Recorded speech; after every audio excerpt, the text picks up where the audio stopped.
सुनो, आज का टॉपिक है magnetic effects of electric current.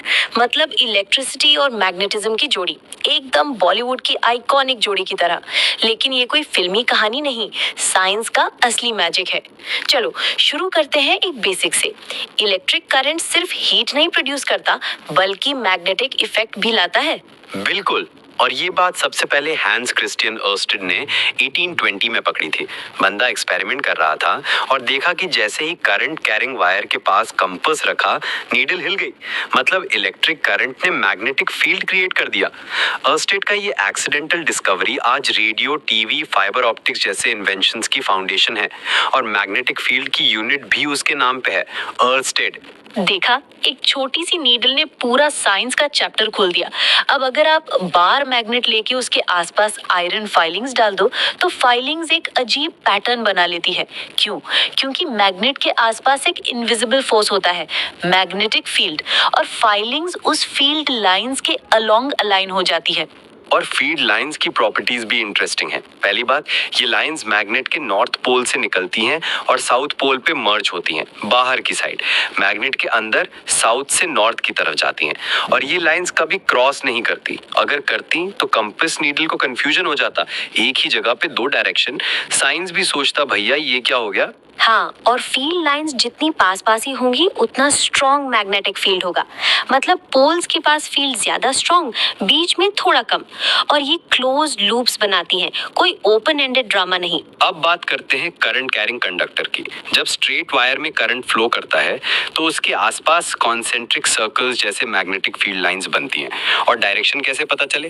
Right hand thumb rule. सोचो, वायर को राइट हैंड में पकड़ो, थंब करंट की डायरेक्शन में, तो फिंगर्स फील्ड लाइंस की डायरेक्शन दिखाएंगे। मतलब करंट ईस्ट टू वेस्ट जा रहा है, तो फील्ड लाइंस क्लॉकवाइज होंगी जब आप ईस्ट एंड से देखो। और अगर वायर को सर्कुलर लूप बना दो तो क्या होता है? फील्ड लाइंस लूप के सेंटर में और ज्यादा कॉन्सेंट्रेट हो जाती हैं, और जितने ज्यादा टर्न्स, उतना ज्यादा फील्ड। एक टर्न का फील्ड n, तो n टर्न्स का n टाइम्स फील्ड। इसलिए सोलेनॉइड, एक सिलेंडर शेप का कॉइल का फील्ड एक बार मैग्नेट जैसा होता है। सोलेनॉइड के अंदर फील्ड एकदम यूनिफॉर्म पैरेलल स्ट्रेट लाइंस, एकदम डिसिप्लिन्ड आर्मी की तरह। और सोलेनॉइड के अंदर सॉफ्ट आयरन का पीस डाल दो, तो बन गया इलेक्ट्रोमैग्नेट। मतलब स्विच ऑन करो, मैग्नेट ऑन, स्विच ऑफ करो, मैग्नेट ऑफ। परमानेंट मैग्नेट की तरह स्टबर्न नहीं, एकदम obedient.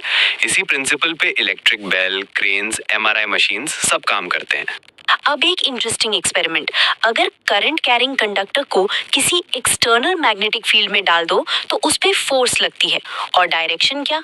Fleming's left hand rule.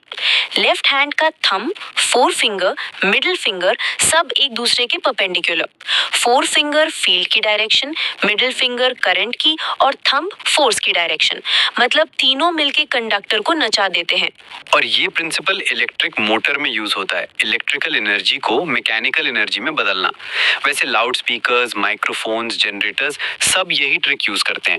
और एक और ट्विस्ट, अगर मैग्नेट को मूव करो कंडक्टर के पास, तो करंट इंड्यूस हो जाता है। इसको बोलते हैं इलेक्ट्रोमैग्नेटिक इंडक्शन। इसी पे जनरेटर काम करता है, मैकेनिकल एनर्जी को इलेक्ट्रिकल में कन्वर्ट करता है। वैसे घर की वायरिंग भी इसी साइंस पे बेस्ड है। इंडिया में हमारे घरों में 220 वोल्ट 50 हर्ट्ज का एसी सप्लाई आता है। 3 wires, red, live, black, neutral और ग्रीन, अर्थ। अर्थ वायर एक सेफ्टी नेट है। अगर अप्लायंस का मेटल बॉडी एक्सीडेंटली लाइव हो जाए, तो अर्थ वायर से करंट सीधा जमीन में चला जाता है। मतलब शॉक लेने का चांस कम हो जाता है। और फ्यूज भी एक हीरो है डोमेस्टिक सर्किट्स का।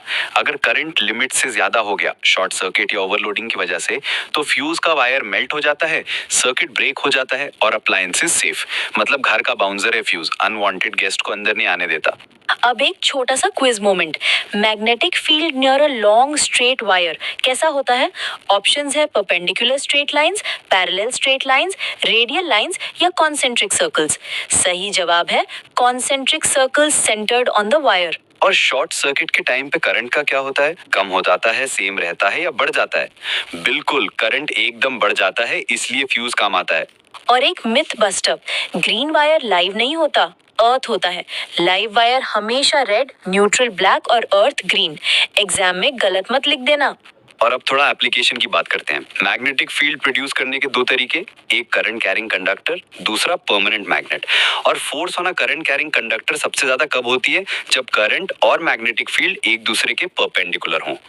और एक फन फैक्ट, ह्यूमन बॉडी में भी वीक मैग्नेटिक फील्ड्स बनते हैं जब नर्व्स में करंट फ्लो होता है। एमआरआई मशीन इसी प्रिंसिपल पे काम करती है, बॉडी के अंदर के इमेजेस बनाने के लिए मैग्नेटिक फील्ड का यूज। और घर के सर्किट्स में सेफ्टी के लिए दो चीजें जरूरी हैं, अर्थ वायर और फ्यूज। ओवरलोडिंग से बचने के लिए एक सॉकेट में ज्यादा अप्लायंसेस मत लगाओ, और अगर 2 किलोवाट का ओवन 5 एम्पेयर के सर्किट पे चला दिया तो फ्यूज उड़ जाएगा, ओवन नहीं चलेगा, फ्यूज का पोपट हो जाएगा। तो आज हमने देखा कि इलेक्ट्रिसिटी और मैग्नेटिज्म का रिश्ता कितना गहरा है। कंपास से लेके एमआरआई तक सब कुछ इसी साइंस पे बेस्ड है। और एग्जाम के लिए एक टिप, डायग्राम जरूर बना लेना, फील्ड लाइन, सोलोनॉइड, फ्यूज, सब। और याद रखना, साइंस बोरिंग नहीं है, थोड़ा ट्विस्ट, थोड़ा एक्सपेरिमेंट और थोड़ा ह्यूमर तो सब याद हो जाता है। नेक्स्ट टाइम जब घर का बेल बजाओ या फ्रिज खोल के देखो, सोचना अंदर छुपा हुआ मैग्नेट का मैजिक चल रहा है। बस इसी नोट पे आज का एपिसोड यही खत्म करते हैं। साइंस को रटो मत, समझो और एंजॉय करो। मिलते हैं अगले एपिसोड में एक नए टॉपिक के साथ। तब तक कीप क्वेश्चनिंग, कीप एक्सप्लोरिंग। और हाँ, एग्जाम में मैग्नेटिज्म का क्वेश्चन आए तो फील्ड लाइंस को मत भूल जाना, वरना मार्क्स भी मैग्नेटिक फील्ड की तरह डिसअपियर हो जाएंगे। हाँ, and don't forget to subscribe.